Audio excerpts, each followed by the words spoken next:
안녕하세요. 저는 지금 30대 중반에 인생의 풍파를 모조리 겪었다고 생각하는 여자입니다. 정말 제가 왜 이곳을 이제서야 알게 된 건지, 얼마나 대나무숲 같은 공간을 찾고 있었는지 모릅니다. 당장이라도 떠들고 싶은 마음에 헐레벌떡 사연을 쓰고 있는데요.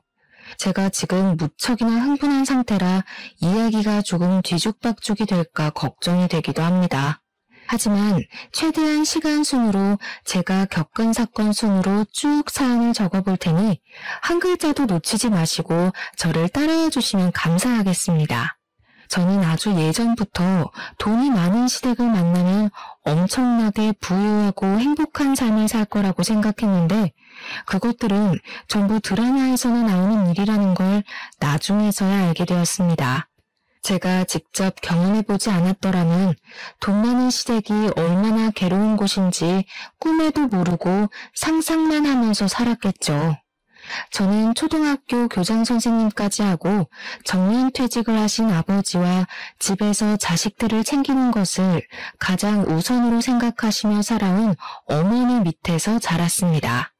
항상 가정에 충실하셨던 분들이셨기 때문에 저의 유년 시절은 늘 행복하고 화목했다는 기억만 가득할 정도로 다정다감하신 분들이었습니다. 부모님께서는 어릴 때부터 인성만큼은 바르게 자라야 한다는 육아 철칙이 있으셨던 분이셨기 때문에 저는 어른을 공경하고 인사를 가장 중요시하는 사람으로 자랐습니다. 서비스업에 종사하시는 분들을 절대 무시하지 않고 대중교통을 이용할 때에도 인사를 꼭 하는 그런 어른으로 자랐습니다. 누군가의 도움이 필요하거나 누군가에게 도움을 줘야 하는 일에 있어서 부끄러워하지 않고 최선을 다하며 살았기에 주위 평판도 꽤 괜찮았습니다. 저는 부모님의 영향을 무척이나 많이 받으면서 자라서 부모님을 가장 존경하는 사람으로 꼽으면서 항상 저에게 영감을 주시는 분들이라 생각하며 지냈습니다. 그렇기 때문에 아버지처럼 교대를 졸업하여 학교 선생님이 되고 싶었지만 제 성적으로는 사실 조금 입학이 어려운 곳이었기 때문에 저는 눈을 낮췄습니다. 서울에 있는 4년제 학교는 붙었지만 아이를 가르치는 일과는 거리가 먼 불어불문과를 졸업하게 되었습니다. 사회생활을 하면서 불어를 쓸 일이 얼마나 있겠냐. 저는 실패한 학과를 졸업했다고 생각을 했지만 4년간 공부를 마친 뒤 부모님께서는 유학을 권유하셨습니다. 취업에 대한 두려움이 있었기 때문에 저는 흔쾌히 유학길에 올랐고 2년이라는 시간 동안 프랑스에서 지내면서 회화에 더욱 집중을 해서 공부를 했습니다. 어떻게든 불어 전공을 살려서 번역가 일이나 통역 쪽 일을 하고 싶다는 생각을 하고 있었는데 아주 의외로 저는 무역회사에 입사를 하게 되었습니다. 불어를 할 줄 아는 사람을 뽑는다는 공고에 홀려서 지원을 했는데 면접관님들의 눈에 띈 덕분에 최종 합격까지 이뤄낼 수 있었습니다. 저는 무역회사에 입사를 하여 유럽 전담팀에서 일을 하면서 6년이나 공부를 했던 불어를 마음껏 뽐낼 수 있었습니다. 물론 의사소통에는 문제가 없다고 한들 모국어처럼 사용을 하진 못했기 때문에 틈틈이 공부를 하면서 일을 병행하며 자기 개발에 힘을 썼습니다. 언젠가는 더 좋은 회사나 직종으로 이직을 할 수 있지 않을까 하는 기대감이 있었던 것도 사실이었고요. 아무튼 무역회사에서 밤낮 없이 열심히 일을 한 덕분에 돈도 꽤 벌고 있었고 생활의 만족감을 느끼면서 살고 있었습니다. 자기 몫을 해내면서 산다는 건 참으로 멋있고 좋은 일이더라고요. 하지만 일과 집만 번갈아가며 다니다 보니 어느 날부턴가 무료함이 느껴지기 시작했습니다. 그러던 도중 저희 회사에서 컨테이너 업체를 계약해서 해외에서 들여오는 상품들을 분류해 저장을 해두고 창고처럼 쓰고 있었는데 거기 업체를 운영하는 대표님 아들과 눈이 맞았습니다. 처음에는 그냥 호감이 가는 정도라고 생각을 했는데 의외로 털털하고 배려심 있는 모습에 반하게 되었고 연애를 하게 되었습니다. 무료하던 일상에 남자친구가 생기니까 일상이 더 활력 있게 돌아가는 느낌이 들고 이 사람과 함께하는 시간이 너무나도 즐겁더라고요. 제 인생의 터닝포인트로 느껴졌다고나 할까요? 그동안은 뭘 해도 재미가 없었지만 이 남자를 만난 이후에는 숨만 쉬어도 즐겁기 시작했습니다. 저희는 서로에게 너무나 갑작스럽게 빠져들게 된 덕분인지 뭔지 연애 기간이 길진 않았지만 서로에 대한 믿음이 있었기 때문에 8개월 만에 결혼을 하게 되었습니다. 인천항 쪽에서 엄청 큰 컨테이너 업체를 운영하고 있던 시댁은 제가 생각했던 것 이상으로 훨씬 더 부자였습니다. 하긴 지금 생각해보면 보유하고 있는 컨테이너가 한두 개가 아닌데 그 대여 비용만 생각도 한 달에 버는 돈이 어마어마한 집안이었습니다. 거기다가 가족 사업으로 운영을 하고 있었기 때문에 가족들끼리 전부 돈을 돌려 쓰는 느낌도 있었고요. 아무튼 부자였다 이 말입니다. 저희가 결혼을 결심한 뒤에 시댁에 인사를 드리러 가게 되었는데요. 시부는 호탕하게 신혼집은 본인이 해줄 테니 혼수나 신경 써서 준비하라고 하셨습니다. 당연히 대출로 시작을 한 친구들이 주위의 대부분을 차지하고 있었기 때문에 저도 대출금을 갚아야 하는 신혼생활을 생각했었습니다. 하지만 신혼집을 해주신다고 하니 얼마나 놀랐는지 모릅니다. 혼수 준비를 잘 하라고 하셨으니 제대로 준비해야겠다고 생각을 했죠. 예상보다 큰 시부의 톤에 입이 귀에 걸리려던 그때 시모가 조용히 저를 부르더니 빽빽하게 뭔가가 적힌 종이를 슬쩍 건네주시더라고요. 거기 쓰여있는 것들이 전부 예단 목록이니까 서운하지 않게 잘 준비해라. 그런데 그 종이에 무슨 친인척들 선물 목록까지 싹 다 적혀있는 게 아니겠습니까? 이걸 전부 다 해오라는 말씀이세요? 양이 장난 아닌데요. 이것도 추리고 추린 거야. 집까지 떡하니 우리가 해주는데 당연히 친인척들 섭섭지 않게 챙겨야 하지 않겠니? 이런 게 우리 집 클래스란다. 저는 너무 많은 목록과 비싼 가격의 상품들로 이루어진 예단 목록을 보고 멈칫할 수밖에 없었지만 그 의외의 모든 비용은 시댁에서 부담하시겠다고 하시더라고요. 그러니까 제가 준비해야 할 건 시댁 식구들의 친인척들에게 구색을 맞춰줄 것들만 챙기면 된다 이 말이었습니다. 결혼식부터 신혼여행에 신혼집까지 전부 시댁에서 준비를 해주겠다고 하시는데 제가 뭐 손해보는 장사는 아니라고 생각을 하기도 했고요. 저는 그 종이를 들고 집으로 와서 부모님께 보여드리며 이것만 제대로 준비하면 나머지 들어가는 비용은 걱정하지 않으셔도 될 것 같다고 했습니다. 저희 부모님께서는 예단 목록을 보고 조금 놀라시긴 했지만 그래도 딸이 결혼하는데 이 정도는 해줄 수 있다고 하시더니 준비를 싹 해주셨습니다. 그래서 그 목록을 전부 시댁으로 보내드렸더니 시모가 아주 싹싹하고 호탕한 며느리가 들어왔다면서 흡족해 하셨습니다. 저한테 돈을 쓸 때는 팍팍 써야 한다면서 앞으로 잘 지내보자고 하시는데 말 맞다나 우리 시모가 아주 호쾌하신 성격이구나 하고 저도 좋았죠. 하지만 그게 그런 성격이 아니라는 것을 뒤늦게 알게 되었습니다. 시모는 그냥 돈이라는 위험한 무기로 갑질을 하는 것을 좋아하시는 분이었고 내게 이만큼을 너에게 했으니 너도 나에게 이만큼은 해야 한다는 생각을 가진 사람이었습니다. 물론 그게 뭐가 문제냐고 주는 만큼 받는 거라고 생각하시는 분들도 당연히 있으실 거라 생각합니다. 저도 기브앤테이크라고 생각을 하거든요. 하지만 시모는 형편이 어마어마하게 좋은 사람이지만 남들은 그만큼 따라가는 것조차도 벅찬 사람들이라는 것이었습니다. 한마디로 돈이 있는 사람이 베풀고 돈이 모자란 사람들에게 자기가 한 것만큼 베풀어라 하시니 그게 어찌 기브앤테이크가 될 수 있겠습니까? 저와 남편은 결혼을 한 이후에 신혼집에 입성을 하게 됐는데 남편이 시댁 사업장에서 시댁 식구들과 같이 일을 하고 있었기 때문에 집을 인천 쪽으로 얻어주셨습니다. 저는 회사가 강남에 위치하고 있었기 때문에 거리가 상당히 멀었습니다. 지하철을 타고 출퇴근을 하는 것은 상상도 하고 싶지 않을 정도로 싫었지만 시부가 지불해준 상태에서 제가 뭐 어떻게 할 수 있는 처지는 아니었습니다. 어쩔 수 없이 저는 중고차를 하나 사서 출퇴근용으로 써야겠다고 마음을 먹었는데 그 이야기를 전해 들은 시모가 차를 한 대 사주시겠다는 거 아니겠습니까? 쪽팔리게 중고차를 타고 다니면서 우리 집안 명성에 먹칠할 생각하지 말고 내가 사주는 차 끌고 다녀. 알겠어? 아니 무슨 대기업을 운영하는 것도 아니고 해봐야 창고 운영하시면서 우리 집안 명성이라고 하니 웃기긴 했습니다. 물론 창고 운영이 임대업에 들어가서 현금이 엄청나게 쌓인다는 건 잘 알고 있지만 돈이 많다고 집안의 명성이 높아지는 건 아니지 않겠습니까? 부모님께 배운 대로 사람 인성이 됨됨이가 되어야 하는 건데 돈의 가치도 모르고 액수만 따지면서 명성을 운운하니 속으로 좀 비웃음이 나긴 했습니다.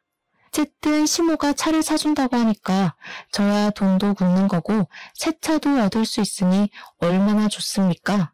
바로 감사합니다 하고 받았죠. 하지만 그만큼의 대가를 치러야 한다는 사실을 제가 간과했던 것입니다. 시모는 저에게 차를 뽑아준 이후부터 주말에 본인이 움직여야 할 때마다 저를 기사처럼 부르기 시작하였습니다. 저에게 늘 하시는 말이 내가 비싼 차를 뽑아줬는데 네가 나를 모시고 거기도 못 가? 당연히 네가 나를 데려다 줘야지 였습니다. 여러분 생각을 해보세요. 평일에 인천에서 강남까지 출퇴근을 하는 것도 운전하느라 피곤하고 힘들어 죽겠는데 주말까지 시위의 운전기사를 해야 한다고 말입니다. 거기다가 인천 집에서 인천 어딘가로 가시는 것도 아니고 매번 서울까지 운전을 해야 하니 운전에 대한 피로도가 장난 아닌 거죠.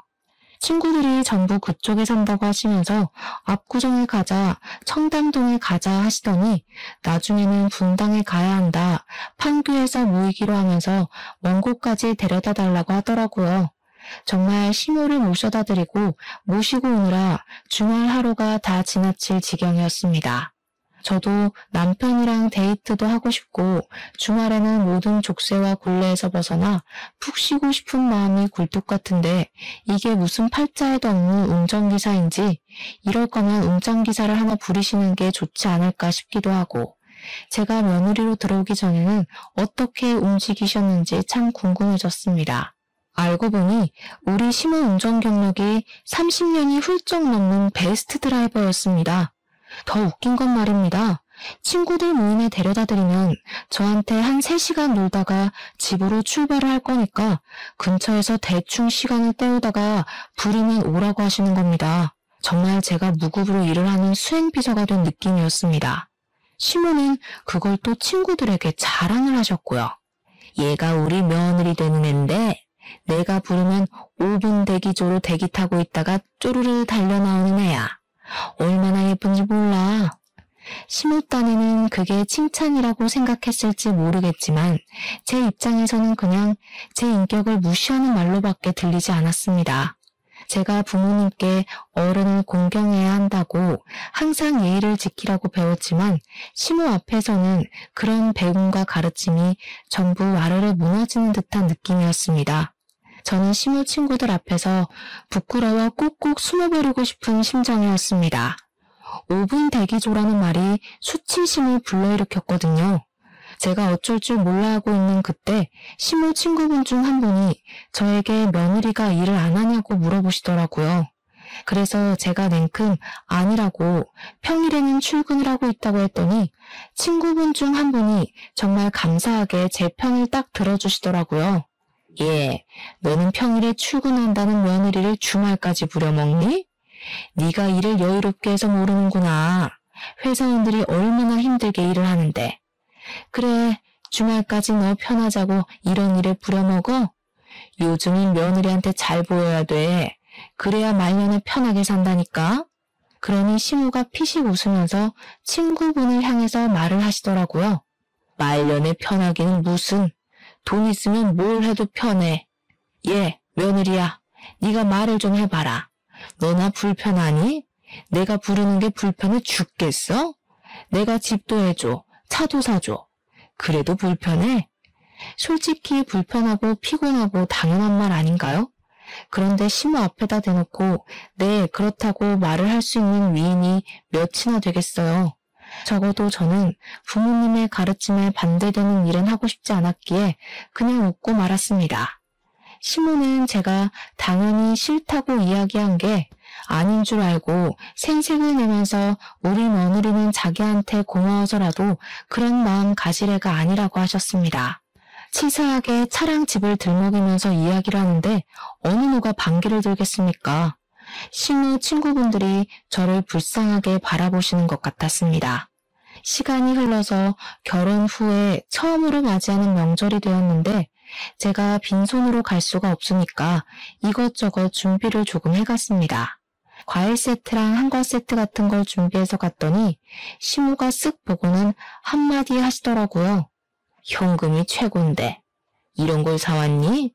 저희 시댁이 워낙 부자다 보니까 저도 현금을 생각하지 않았던 것은 아니지만 얼마를 준비해야 하는지가 막막해서 예매했기에 선물로 사간 것이었습니다.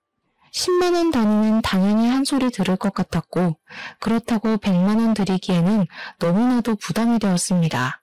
시댁에만 드릴 수도 없는 노릇이고 친정도 똑같이 챙겨야 하는데 저희라고 부담스럽지 않은 금액이 아닐 수 없었습니다. 그래서 머리를 돌리고 돌려서 꽤 유명하고 고급진 포장으로 되어 있는 식품으로 선물을 사간 것이었단 말입니다. 그걸 눈치를 챈 건지 뭔지 딱 잘라서 현금이 최고라면서 다음부터는 현금으로 준비해오라는 식으로 말씀을 하시니 식은땀이 절로 흐르더라고요. 그러더니 저에게 우리 집은 제사가 없지만 명절에 다 같이 모여서 한 끼 식사는 꼭 해야 하니까 앞으로는 일찍 와서 식사 준비를 거들라고 시켰습니다. 제사가 없다는 게 솔직히 정말 큰 장점이긴 하잖아요. 결혼한 친구들 이야기를 들어보면 제사만큼 거지 같은 것도 없다고 했었거든요. 저도 오히려 제사상을 준비하는 것보다 가족들이 맛있게 먹을 수 있는 밥을 준비하는 게 더 낫다고 생각을 했는데 식사 준비라는 게 정말 만만치가 않더라고요. 항상 명절에는 사내 진미가 어우러진 밥상을 먹어야 한다면서 저한테 다음 명절에는 불도장에 갈비찜에 해파리 냉채까지 준비를 해오라고 하시더라고요. 제가 못 알아듣고 네? 하고 다시 여쭙자 손이 많이 가는 그 음식들을 일일이 준비해서 재료를 가지고 오라는 것이었습니다. 집에서 만들어서 가지고 올까요? 했더니 그러면 음식 맛이 없다면서 전날 오든지 새벽에 오든지 와서 준비를 하라고 하시더군요. 그때부터 저는 무슨 일이 생기기만 하면 시댁으로 달려가야 했고 명절에 친정집에 가는 건 사치라고 여겨질 정도로 시댁에만 매달려야 했습니다. 시모가 집에서 친구들이랑 파티를 할 예정이라며 저에게 음식을 하고 집을 꾸미는 일을 시킨 적도 허다하게 많아서 제가 파티에서 직원이라도 된 줄 알았습니다. 시도 때도 없이 이거 해줘라 저거 해줘라 정말 사소한 것 하나까지도 본인은 귀찮으신 건지 저에게 다 시키셨습니다. 물론 제가 처음부터 거절을 했었다면 이야기가 조금 달라졌을지도 모르겠지만 이미 발을 담갔고 자꾸 저에게 너네 집 내가 해줬잖아를 달고 사시니 무시가 안 되더라고요. 남편에게 제가 너무 힘들다고 내가 일을 안 하는 것도 아니고 인천에서 강남까지 출퇴근한 것도 힘든데 시도 때도 없이 주말만 되면 불러대는 시모 때문에 스트레스를 받는다고요. 그러니까 남편이 저에게 웃으면서 그러더라고요. 너는 부자시댁 만나서 돈 걱정 없이 살잖아. 제가 진짜 부자시댁을 만나서 시부모님 블랙카드 펑펑 쓰고 일도 안 하고 집에서 관리나 받는 삶을 살았으면 주말에 운전기사 100번도 더 하죠. 하지만 여자가 집에서 놀기만 하는 건 별로라면서 저에게 회사를 계속 다니라고 종용하고 생활비도 쥐꼬리만큼 주면서 부자시댁 만나서 걱정 없이 산다고 하니 덜 열받더라고요. 저는 남편에게 차라리 가난하게 살아도 좋으니까 주말에는 좀 쉴 수 있게 해달라고 했습니다. 지난 주말에도 시모 집에서 친구들이 모인다고 밥할에서 밥하고 저번 주에는 시댁 대청소를 한다고 불러서 저에게 짐 정리를 시키시지 않나. 여보, 우리 집 청소 안 한 지도 벌써 몇 주가 된 줄 알아? 그 사이에 내가 시모한테 불려가서 온갖 잡일을 한 게 얼만 줄 알고 나 지금 친정집에 못 간 것도 2달이나 된 거 알지? 2달 사이에 시댁은 7번이나 갔다 왔어. 7번. 그러니 남편이 시큰둥하게 아 그래? 하면서 그래도 뭐 어쩌겠냐고 하더라고요. 우리가 사는 집, 타는 차 모두 시댁에서 지원해 주신 거 아니냐고요. 남편은 그냥 실실 웃으면서 시부모가 딸 같은 며느리가 들어왔으면 좋겠다고 노래를 불렀는데 며느리 생겨서 신나서 저러는 거라고 변명을 하더라고요. 그때 결혼 선배들이 말을 했던 남편이 왜 남의 편이라는 건지 절절하게 깨닫게 되더라고요. 어쩜 자기 마누라가 힘들다는데 어쩌겠냐는 소리만 주야장천하는지 저런 걸 남편이라 두고 살아도 되는 건지 고민이 될 정도였습니다. 하루는 웬일로 시모가 일하러 오라는 소리가 없길래 이게 몇 주 만에 휴식이냐 싶어서 집에서 탱자탱자 놀고 있었습니다. 그런데 고요한 정적 속에서 띠리릭 하면서 현관문 도어록 비밀번호가 열리는 소리가 나는 게 아니겠습니까? 순간 도둑이 들었나 싶어서 너무 놀라 가슴이 쿵쾅쿵쾅 뛰고 부엌으로 달려와서 무기가 될 만한 것을 찾아야 하니 고민을 하고 있었습니다. 그런데 현관문에서 시모가 너무나도 당당하게 걸어 들어오고 있는 것이 아니겠습니까? 정말 깜짝 놀라서 소리를 막 질렀습니다. 그러니 시모가 놀라서 사색이 된 제 얼굴을 보면서 귀신이라도 봤냐고 뭘 그리 놀라냐고 깔깔 웃으시는 게 아니겠습니까? 비밀번호를 어떻게 알고 들어오신 거예요? 내가 사준 집인데 왜 모르겠니? 불시에 찾아와 보기를 참 잘했지. 집안 꼴이 도대체 이게 뭐냐? 평소에 이러고 사는 거야? 우리 아들 천식도 있는데 먼지가 이리 많아서는 정리 좀 하고 살아라. 회사에서 벌면 얼마나 번다고 그깟 푼돈 벌러 나간다고 집안일에 하나도 신경을 안 써. 자고로 집안이 깨끗해야 밖에 나가서도 깔끔 떠는 법이란다. 그러더니 집안에 널브러져 있는 것들을 발로 하나둘 밀면서 들어오시는 겁니다. 물론 제가 일한다고 바빠서 집을 잘 못 치우기는 했지만 그걸 발로 밀면서 따지고 보면 시모가 주말마다 불러내니까 정리할 시간이 부족했던 것도 있었는데 어쩜 그렇게 이기적으로 생각하고 말을 하는지 제가 당황해서 발로 밀지 마시라고 이야기를 하는데 시모가 제 말을 자르고 말을 하더라고요. 나 시원한 커피 좀 타줘. 제가 카페인을 마시면 심장이 너무 빠르게 뛰어서 집에 있는 커피라고는 믹스커피가 전부였었거든요. 제가 믹스커피에다가 얼음을 타서 가져다 드리니까 미간을 팍팍 구리면서 말씀을 하셨습니다. 예, 집에 아이스 아메리카노 같은 건 없니? 그 커피 뽑는 기계도 없어? 제가 커피를 잘 못 마셔서요. 마시면 심장이 빠르게 뛰어서 불편해요. 아유, 촌스럽다, 촌스러워. 앞으로는 내가 자주 올 수도 있으니까 커피 내리는 기계 하나 사도. 나는 아이스 아메리카노만 마시니까. 어머님이 왜 저희 집에 자주 오세요? 저도 당황스러워서 필터를 거치지 않고 직설적으로 시모에게 말을 했더니 시모가 눈을 뾰족하게 뜨고는 저에게 말하더라고요. 예, 내가 오는 게 불만이니? 왜? 내가 사준 집을 너희가 얼마나 깨끗하게 쓰고 있는지 궁금하기도 하고 내가 우리 아들 살림에 참견 좀 하겠다는데 불만 있어? 내가 자주 와서 잔소리를 해야 치울 거 아니니? 네, 불만 있어요. 저도 더 이상 참을 수 없겠다는 생각에 시모에게 그냥 과감하게 질러버렸습니다. 시모가 찾아오는 게 너무나도 불편하고 불만이라고요. 그러니 시모가 화들짝 놀라는 신용을 하면서 뭐? 너 지금 뭐라 그랬니?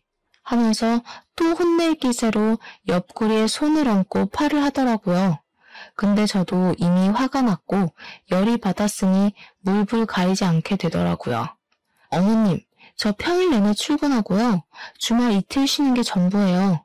그런데 어머님이 매번 저 불러내셔서 남편이랑 데이트도 못하고 어머님 수발만 들었잖아요.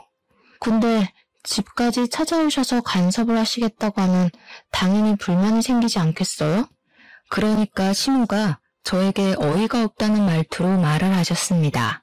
억울하면 내가 준 거를 받지 말았어야 하는 거 아니니? 너한테 다 사주기만 하면 나는 뭐 호구야? 차 사주고 집 사주고 참견도 못하게?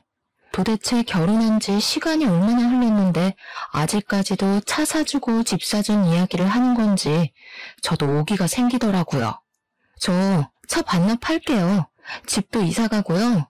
뭐 지금이라도 늦지 않았으니까 전세자금 대출받아서 가면 될 것 같아요. 똑부러지게 말을 하니 시무도 이것까지는 예상 못했던 반응이었던 건지 뭔지 입을 딱 다물고는 저를 있는 힘껏 째려보시기만 하더라고요. 자기가 무서워서 우리 집에 놀러오지도 못하겠다고 하면서 집을 한번 쓱 둘러보시더니 이만 가보겠다고 황급히 사라지시더라고요. 시무에게 할 말 다 했을 때는 심장이 쿵쾅거렸지만 시무가 떠나고 나니까 속이 시원한 게 10년 묵은 채증이 내려가는 듯한 기분이 들었습니다. 저는 시무가 가자마자 비번부터 바꿔버리고는 남편에게 연락을 해서 한 번만 더 시무에게 비밀번호를 알려드리면 너 죽고 나 죽는 거라고 협박을 했습니다. 제가 남편에게 강하게 말하자 남편은 저에게 혀를 끌끌 차면서 이야기를 했습니다. 그냥 당신이 한번 고개 딱 숙이고 들어가면 되는 건데 그걸 못해가지고 꼭 사고를 치더라. 근데 정말 남의 편의 말에 제가 왜 고개를 숙이고 들어가야 하는지 의문이 들더라고요. 저는 이참에 남편도 버릇을 확실하게 고쳐놓는 것이 좋겠다는 생각이 들어서 평생 나랑 같이 살 건지 아니면 시무 품 안에서 살 건지 정리하고 이대로는 더는 못 살겠다고 했습니다. 그러니 남편이 저에게 철이 없다면서 이야기를 했습니다. 야, 우리가 모은 돈도 없는데 이 집 떠나서 어떻게 살 거야? 이 집 사는 동안에는 엄마 말 무조건 들어야지. 그리고 우리 애도 가지고 할 건데 그때 우리 부모님 지원 안 받을 거야? 둥글게 살자. 그리고 너 많이 힘들면 그냥 일 그만두면 되잖아. 그 회사에서 하는 일도 별로 없으면서 월급도 쥐꼬리고. 남편이 제 일까지 무시하는 발언을 하니까 우리 부모님께서 이런 무시를 당하라고 저를 유학까지 보내주신 게 아닌데 하는 생각이 들었습니다. 물론 남편이 버는 것에 비하면 얼마 되지 않는 돈일 수도 있지만 세상을 돈으로 급 나누고 무시하고 멸시하고 그러는 법이 어디 있습니까? 남편의 말은 시댁에서 지원을 해주는 게 친정보다 많기 때문에 당연히 친정보다 시댁 말을 더 잘 들어야 한다는 것이었습니다. 순간 과거의 돈 많은 시댁과 인연을 맺고 싶다고 생각했던 제가 우매하게 느껴졌습니다. 시댁에 돈이 많은 게 좋은 게 아니구나 하는 생각도 들었고요. 하지만 제 권리는 제가 찾는 것이기 때문에 그날 이후로 시모가 저에게 친구들 모임이 있으니까 와서 요리해라, 케이터링 준비해라 하는 거 싹 무시를 했습니다. 처음에는 눈치도 보이고 어려웠지만 자꾸 거절을 하니 이제 밥 먹듯이 거짓말이 술술 나오더라고요. 그냥 출장을 가야 한다고 거짓말을 하고는 하루 친구 집에 가서 자고 오기도 하고 어떤 날은 친정에 안 간 지 너무 오래돼서 가야겠다고 친정집에 가버리고요. 몇 번이나 거절을 하면서 그랬더니 시모가 열이 받았던 건지 갑자기 주말 아침에 예고도 없이 저희 집 배를 막 누르는 게 아니겠습니까? 인터폰에 떠있는 시모의 씩씩거리는 얼굴을 보는데 어우, 너무 꼴보기 싫더라고요. 비밀번호를 모르니까 시모는 계속해서 초인종을 눌러대는데 없는 척을 할 수도 없고 저랑 남편은 어쩔 수 없이 현관문을 열었습니다. 시모가 왜 이렇게 문을 늦게 여냐면서 구시렁거리며 집으로 들어오는데 양손에 장바구니를 가득 들고 오신 게 아니겠습니까? 저한테 장바구니 2개를 손에 쥐어주시면서 재료를 사왔으니까 얼른 요리를 준비하라고 하시더라고요. 아침 대바람부터 이게 무슨 일인가 싶어서 멍하니 시모를 바라보는데 남편 보고는 집 좀 치우자면서 청소기를 돌리라고 하시더라고요. 그러더니 저에게 통보하듯이 3시간 뒤에 자기 친구들이 우리 집에서 모이기로 했다는 게 아니겠습니까? 제가 연락을 하도 안 받고 시모를 슬슬 피하니까 열이 받은 시모는 친구들 모임을 우리 신혼집에서 하기로 결정을 내리고 친구들을 초대해버린 것입니다. 저랑 남편이랑 둘 다 어이가 없어서 벙쪄가지고 말도 없이 갑자기 이러는 게 어디 있냐고, 왜 우리 집에서 모이는 거냐고 막 화를 냈습니다. 물론 저는 별말하지 않았고 남편이 막 오버스럽게 화를 내면서 말을 하더라고요. 그러니 시모가 저를 콕 가리키면서 며느리가 이 핑계 저 핑계를 대면서 빠져나갈 궁리만 해대는데 어떻게 하냐는 겁니다. 제가 자꾸 이거 해라 저거 해라 하는데 안 하고 요리조리 피해 다니기만 하니까 피할 수 없게 퇴로를 차단해버린 것입니다. 정말 기가 막히다 싶었습니다. 저는 결심을 하고 다시 장바구니를 시모 손에 쥐어드렸습니다. 어머님, 저 이제 이거 더 이상은 못하겠어요. 차라리 일을 봐주실 이모님을 쓰시는 게 좋지 않을까요? 네가 배가 불러서 사람을 부리라고 이야기를 하는구나. 네가 나서서 하겠다고 해도 모자랄 판에 이모님을 쓰라고? 제가 이걸 언제까지 해야 돼요, 어머님? 결혼하고 신혼집에 차 받은 거 이미 2년이 넘는 시간 동안 어머님 수발 들면서 다 갚은 것 같습니다. 저희도 이제 아이도 가져야 할 시기가 다가왔고 저희 부부의 시간을 보내기도 해야 하는데 제가 언제까지 어머님께 끌려다닐 순 없을 것 같습니다. 저는 최대한 시모가 감정적이지 않게 받아들일 수 있도록 조곤조곤히 이야기를 했습니다. 저희도 이제 결혼한 지 3년이 가까워져 오는 시기인데 당연히 아이도 낳고 해야 할 것 아니겠습니까? 딩크족도 아닌데 저희도 저희 계획대로 삶을 살아야 하잖아요. 부모님의 가르침대로 항상 어른을 공경하는 마음을 가지고 있었기 때문에 시모에게도 싫은 소리 한 번 없이 해달라는 거 다 해드렸던 것인데 저는 그냥 예쁨을 받고 싶었던 것이지 시모에게 잡일을 받고 싶어서 해달라는 대로 해드린 게 아니었던 거였습니다. 하지만 날이 갈수록 시모는 도가 지나친 요구를 하기 시작하셨고 부탁으로 시작되었던 일은 점점 명령이 되었습니다. 저는 이렇게 살다가는 평생을 시모의 뒤만 봐드리다가 인생을 보낼 것 같았기에 똑부러지게 거절의 의사를 비추고 더 이상은 안 되겠다고 말씀을 드렸습니다. 그러니 시모가 이 정도쯤은 예상했다는 듯이 저에게 당당하게 말을 하시더라고요.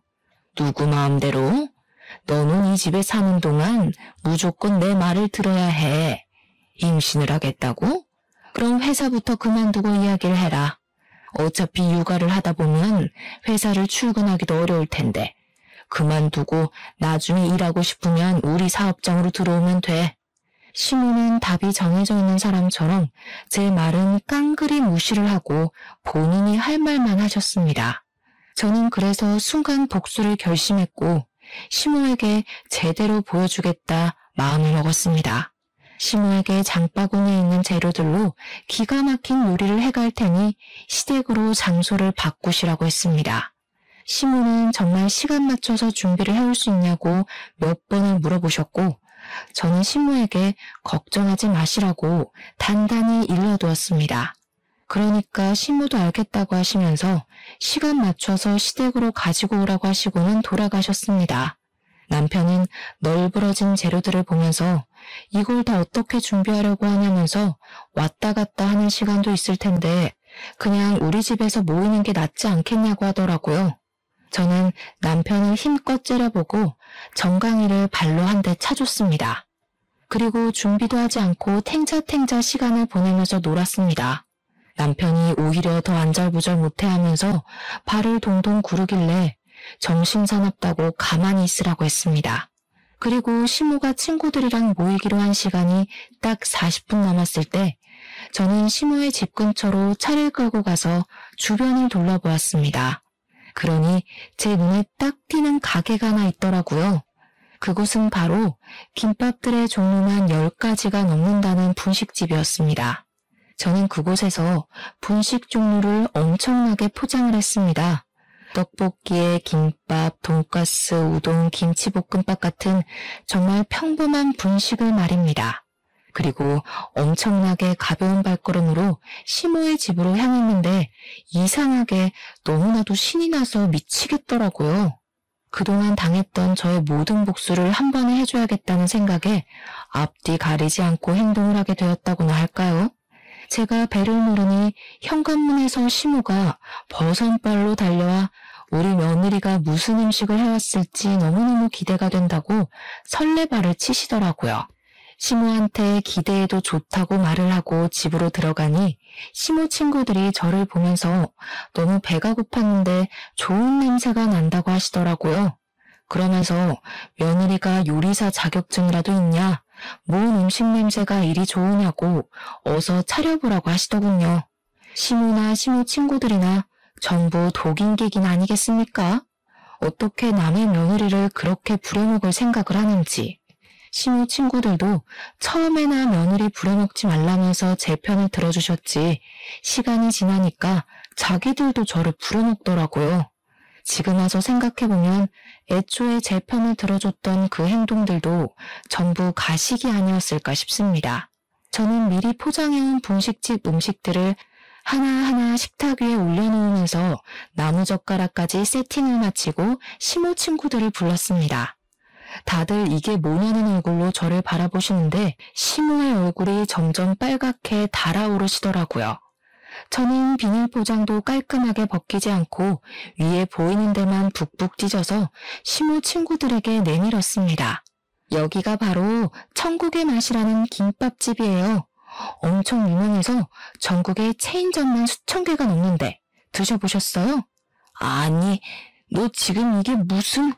제가 요리를 해보려고 하긴 했는데 역시 전문가의 손길이 훨씬 맛있지 않을까 싶어서 이렇게 준비해 왔습니다. 시모 친구들은 너저분하게 차려진 싸구려 분식들을 보면서 아무 말도 못하고 입만 떡 벌리고 계셨고요. 시모는 부들부들 떨면서 저에게 삿대질을 하셨습니다. 네가 감히 나한테 망신을 주려고 이런 짓을 벌여? 에? 아닌데요, 어머님. 저는 훨씬 더 맛있는 거 드시라고 일부러 포장해온 건데요. 아, 그리고 어머님, 저 이제 차 필요 없을 것 같아요. 제가 이 차를 타고 다니는 게 더 피곤한 것 같더라고요. 그러면서 시모의 손에 차키를 떡하니 들려주니 시모 친구들도 사태 파악이 되는 건지 자기들끼리 어머어머 하면서 수근수근 거리더군요. 시모는 평소에 며느리는 내 손 안에 있다고 친구들에게 자랑을 하시던 분이었는데 친구들 앞에서 제대로 망신을 당하게 생겼으니 콧구멍까지 커지셨습니다. 거친 숨소리를 뿍뿍 내뱉으면서 정말 저를 한 대 칠 기세로 째려보시는데 저도 간덩이가 배 밖으로 나와서 그런지 하나도 무섭지가 않더라고요. 그냥 이런 거지 같은 생활을 빨리 끝내고 싶은 마음만 가득했습니다. 야, 내가 집도 사줘 차도 사줘 너한테 얼마나 해줬는데 지금 이게 나를 뭘로 보고? 어머님, 말은 바로 하셔야죠. 집은 아들 주신 거고 차는 제가 돌려드렸잖아요. 그리고 차 얻어 타는 동안 제가 어머님 운전기사 매일같이 했는데 그건 왜 쏙 빼세요? 예단 목록도 A4 용지 한 장 꽉 채워주신 거 허리띠 졸라매고 빚까지 내서 해드렸는데 저는 뭐 맨몸만 왔나요? 너 지금 말 다 했어? 아니요, 다 안 했는데요. 거기다가 갑질은 또 오죽하셨어요? 이렇게 친구분들 모일 때마다 저 못 부려먹어서 안달난 사람처럼 구셨잖아요. 제가 그동안은 참아야 복이 온다고 생각해서 참았는데 이제 더는 못 참겠어요. 차도 반납했으니까 저 찾지 마시고 불쑥불쑥 아들 집이라고 비밀번호 눌러서 들어오시는 거 교양 없는 행동인 거 아시죠? 그러면서 가볍게 콧방귀를 끼고 나오는데 뒤에서 시모 친구들이 어머, 너 아들 집에 그렇게 막 들어갔어? 하는 소리가 들리더라고요. 시모가 제 이름을 외치면서 아악 하고 소리를 지르는 게 들렸지만 저는 애써 무시하고 택시를 타고 집으로 돌아왔습니다. 남편이 저한테 음식 준비도 안 했는데 안 혼났냐고 물어보더라고요. 그래서 분식집에서 포장을 해갔다고 하니까 놀래서 저를 쳐다보더라고요. 여보도 반품당하고 싶지 않으면 똑바로 행동해. 나랑 이혼하고 싶어?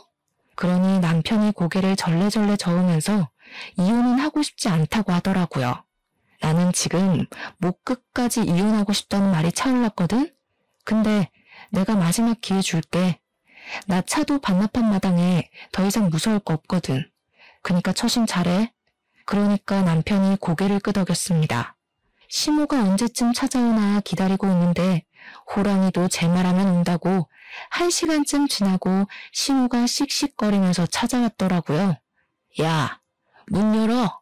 평소 같으면 당연히 제가 버선발로 뛰어가서 문을 열었겠지만 이번에는 남편이 재빠르게 달려나가서 문을 열어주더라고요. 하지만 아무도 예상하지 못했던 일이 벌어지고 말았습니다. 당연히 제가 나올 줄 알았던 시모는 문이 열리자마자 콜라를 냅다 남편의 얼굴에 쏟아부어버린 것입니다. 남편이 으악하면서 눈에 콜라가 들어간 것 같다고 비명을 지르자 시모는 거기서 왜 네가 나오냐고 당황을 하더라고요. 남편이 우리 집에서 내가 나오지 누가 나오겠냐고 눈 따갑다고 난리를 치는데 그 꼴을 보는 저는 참으로 기가 막혔습니다. 아이고, 내 정신이야. 야, 너, 네가 그러고도 며느리야? 네가 아주 죽고 싶어서 환장을 했지? 아주 사람 얼굴도 못 들고 다니게 그런 쪽팔림을 줘? 어머님, 평소에 사람들 앞에서 제 자존심 깎을 때는 그런 생각 안 하시다가 본인이 역지사지로 당하니까 난리를 치시네요? 뭐? 난리? 네가 아주 시애미를 우습게 보고 발악을 하는구나. 너 내 며느리로 인정 못한다. 나가. 어디서 나가요? 이 집 우리 남편 명의 집이고 남편한테 사주신 거잖아요. 누가 내 아들 보고 나가래? 너 나가라고 너. 이혼해. 우리 아들이랑 당장 이혼해. 당신 나랑 이혼할 거야? 그러니 남편이 고개를 절레절레 저었습니다. 아니, 내가 왜 엄마 때문에 이혼을 해? 난 지금 생활 너무 편하고 좋은데. 싫어. 나 이혼 안 할 거야. 그러자 시모가 가슴을 팡팡 치면서 왜 이렇게 애가 바보처럼 구냐고 세상에 좋은 여자 많다고 하더라고요. 근데 순간 그런 생각이 들더라고요. 이 남자랑 살면 제가 평생 이 꼴을 좋든 싫든 보고 살아야 하는데 그걸 다 용서하게 될 만큼의 이 사람의 장점을 모르겠는 겁니다. 저도 모르게 깨달음이 팍 생기면서 애가 없을 때 이혼하자는 마음이 들었습니다. 그래서 남편에게 그냥 우리 이혼하자고 했죠. 그러니 남편도 시모도 놀라더군요. 너 지금 너네 엄마가 와서 이 난리를 피우는데도 하는 말이 이 생활이 편하다밖에 없잖아. 너는 편할지 몰라도 나는 지옥 같았거든 지난 2년이? 그러니까 내가 이 희생을 치르면서까지 너랑 살 이유가 없어. 아줌마 아들 반품할게요. 앞으로 이 멍청이 잘 데리고 사시면서 아줌마 마음에 드는 여자랑 결혼시키세요. 그 말을 뱉고 나니까 너무나도 속이 후련하더라고요. 그리고 집만 챙겨서 바로 친정으로 오는데 웃음이 그렇게 나더라고요. 친정 부모님께 모든 이야기를 전달하고 이혼을 하겠다고 하니 어머니는 말없이 안아주시고 아버지는 담배를 태우셨습니다. 남편은 그날 이후부터 매일같이 친정에 와서 잘못했다고 빌었지만 저희 부모님께서 각양각색의 방법으로 쫓아내다가 결국에는 경찰까지 부르게 되었습니다. 경찰이 오고 나서는 남편도 충격을 받은 건지 더 이상 찾아오지 않더라고요. 협의 이혼으로 처리가 잘 되어서 저는 위자료 자체는 못 받았지만 재산 분할로 넉넉한 돈을 챙겨받았습니다. 아이가 없어서 다행이었지 애라도 있었으면 애 때문에 이혼을 못했을 거란 생각이 들었죠. 앞으로 저는 동동거리는 사람들이랑은 거리를 두고 살기로 했고 제 가치를 인정해주는 사람을 만나려고 합니다. 전 시댁 식구들처럼 본인들의 가치를 제대로 알지 못하고 허세에 찌든 사람들이랑은 상종하지 않으려고요. 여러분들도 이런 악연이 있으면 얼른 끊어내시길 바랍니다. 저처럼 호구같이 있다가는 좋은 세월 다 허망하게 보내고 말 거예요. 아무튼 제 이야기를 들어주셔서 감사합니다.